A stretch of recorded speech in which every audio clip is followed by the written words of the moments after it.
कधीकधी आपल्या घरात काही घटना घडतात आणि आपण त्याकडे दुर्लक्ष करतो.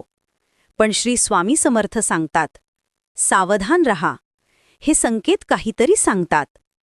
1. अचानक दिवा विझणे किंवा सतत तडतडणे.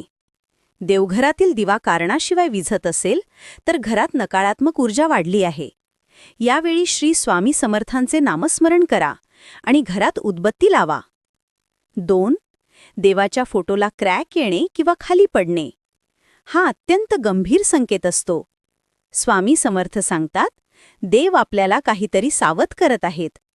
ताबडतोब मंदिरात जाऊन दानधर्म करा आणि प्रार्थना करा. 3. अचानक पक्ष्यांचा आवाज किंवा घुबडाचा आवाज रात्री येणे. हे देखील नकारात्मक शक्तीचे सूचक आहे.